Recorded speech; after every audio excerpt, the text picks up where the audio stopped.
በስመ አብ ወወልድ ወመንፈስ ቅዱስ አህዱ አምላክ አሜን።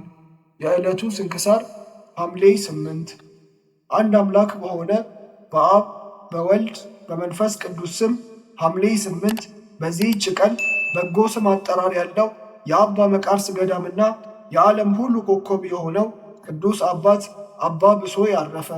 ይህም ቅዱስ ከግብፅ አገር ስሟ ሰነስ ከምትባል አገር ነበር። 7 ወንድሞችም ነበሩት። እናቱም የእግዚአብሔር መልአክ እግዚአብሔር ያገለግለኝ ዘንድ ከ7ቱ ልጆችሽ አንዱን ስጪኝ ብሎሻል እያለ እንደሚያነጋግራት ራእይን አየች። እርሷም ጌታዬ ሆይ የወደድከውን ውሰድ፣ ሁሉም ገንዘቦቹ ናቸውና አለችው። መልአኩም እጁን ዘርግቶ የብሶይን ራስ ይዞ ለእግዚአብሔር መልካም ሥራ የሚሠራ ይህ ልጅ ነው አላት። ይህ ብሶይ የከሳና ሥጋው የኮሰሰ ነበርና እናቱ ለዚያ መልአክ ጌታዬ ሆይ እግዚአብሔርን የሚያገለግል ከእነዚህ አንዱን ጠንካራውን ውሰድ አለችው። መልአኩም እግዚአብሔር የመረጠው ይህ ነው አላት። ከዚህም በኋላ ከእርሷ ተሰወረ። በአደገም ጊዜ የምንኩስና ልብስ ሊለብስ ወደደ። ወደ አስቄጥስም ገዳም ሄደ። በአባ ባይሞይ ዘንድም መነኮሰ። እርሱም አባ ዮሐንስ ሐጺርን ያመነኮሰ ነው። ከዚህም በኋላ እጅግ ጽኑ የሆነ ተጋድሎን መጋደል ጀመረ። ምንም ምን ሳይቀምስ 40 ቀን እስከ መጨረሻው 3 ጊዜ ጾመ። በቀንና በሌሊት በጾምና በጸሎት እየተጋ ቅዱሳት መጻሕፍትን አዘውትሮ በማንበብ በመጻሕፍት ቃል ነፍሱን ያረካት ነበር። የእግዚአብሔር ቃል እጅግ ይወድ ነበርና ከማር ከስኳርም እጅግ ይጥመው ነበርና በውሃ ዳርም እንዳለች ተክል ሆነ። ክብር ይግባውና ጌታችን ኢየሱስ ክርስቶስን ያየው ዘንድ የተገባው ሆኖ ነበር። ጌታችንም ብዙ ጊዜ ይገለጽለት ነበር፣ ከእርሱም ጋር ይነጋገር ነበር። እርሱም እግሩን አጥቦ እጣቢውን ይጠጣ ነበር። በአንዲት ቀንም የመድኃኒታችንን እግሮቹን አጥቦ ግማሹን ጠጥቶ ግማሹን ለደቀ መዝሙሩ እንዲጠጣ ተወለት። ረድኡም በመጣ ጊዜ ልጄ ሆይ ተነስና በኩስኩስቱ ውስጥ ካለው ውሃ ጠጣ አለው። ረድኡም በልቡ በመቅጃው ውስጥ ካለው ከጥሩ ውሃ ለምን አይሰጠኝም አለ። ይህንም ብሎ ቸለል አለ። መምህሩ እንዳዘዘውም አልጠጣም። ሁለተኛም ልጄ ሆይ ተነስና ከኩስኩስቱ ያለውን ያንን ውሃ ጠጣ አለው።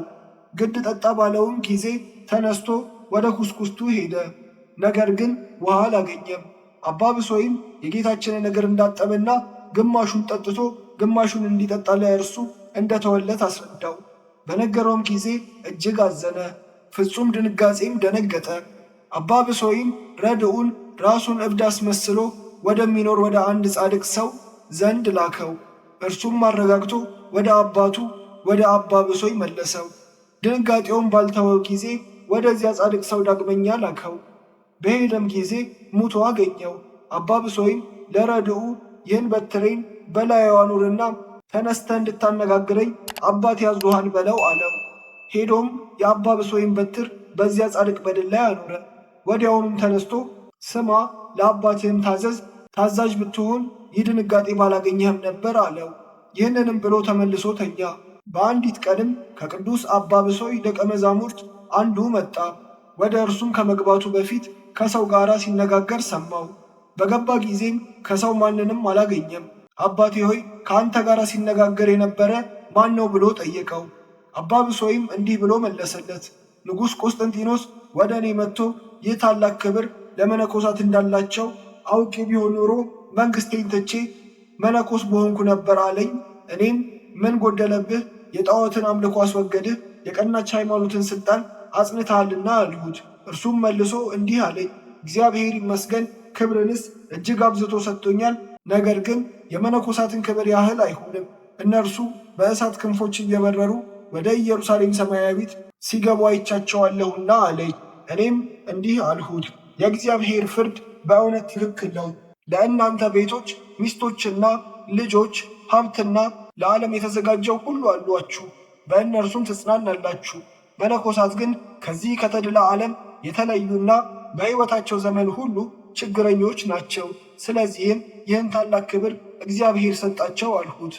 በአንዲት ዕለትም እግዚአብሔር አባ ብሶይን እንዲህ ብሎ ተናገረው።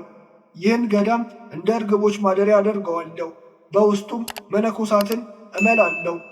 ቅዱስ አባ ብሶይም ጌታዬ ፈጣሪዬ ሆይ የበዙ ከሆነ ምግባቸውን ከወዴት ያገኛሉ አለው። ክብር ይግባውና ጌታችንም እኔ አስብላቸዋለሁ፣ ምንም እንዲያጡ አልተዋቸውም አለው። በሀገረ እንዴናው ስለሚኖር ስለ አንድ ገዳማዊ ሽማግሌ ተነገረ።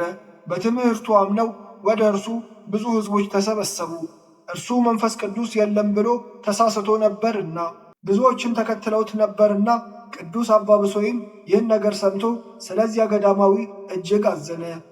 መስሚያውንም 3 ጆሮዎች አድርጎ ወደ ገዳመ እንዴናው ሄደ። ከዚያ ገዳማዊ ሽማግሌ ጋር ተገናኘ። ብዙ ሕዝቦችንም በእርሱ ዘንድ አገኛቸው።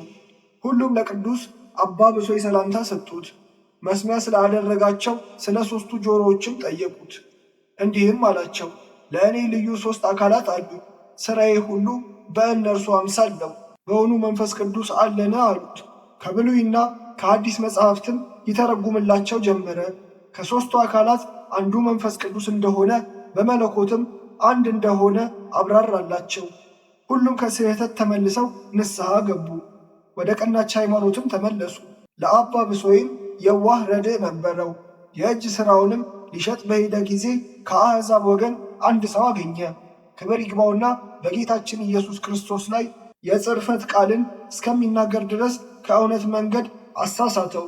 በተመለሰ ጊዜም በክርስትና ጥምቀት ያገኘው የልጅነት ክብር ከእርሱ እንደተለየው አባ ብሶይ ተመልክቶ ልጄ ሆይ በአንተ ላይ የደረሰው ምንድን ነው አለው። እርሱም ያ ሽማግሌ እንዳሳተው ነገረው። አባ ብሶይም ስለ እርሱ 7 ቀን ሲጸልይ ሰነበተ። በፍጻሜውም በክርስትና ጥምቀት የተሰጠው የመንፈስ ቅዱስ ልጅነት በርግብ አምሳል በላዩ ወርዶ በውስጡ ሲያድር አየ። ክብር ይግባውና ጌታችን ኢየሱስ ክርስቶስንም አመሰገነው።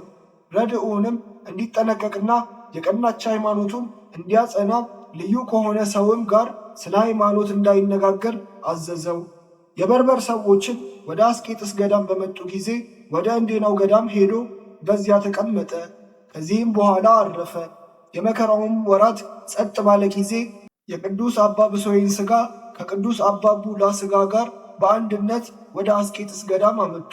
ከሥጋውም ብዙዎች ድንቆችና ተአምራቶች ተገለጡ። ዘመኑ 57 ነበር። በአስቄጥስም ገዳም እየተጋደለ 27 ዓመት ኖረ። በእንዴናው ገዳም 10 ዓመት ኖረ። ከመመንኮሱም በፊት በዓለም ውስጥ 20 ዓመት ተቀመጠ።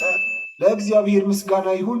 እኛንም በዚህ ጻድቅ ሰው ጸሎት ይማረን፣ በረከቱን ከእኛ ጋር ትኑር ለዘለዓለሙ አሜን።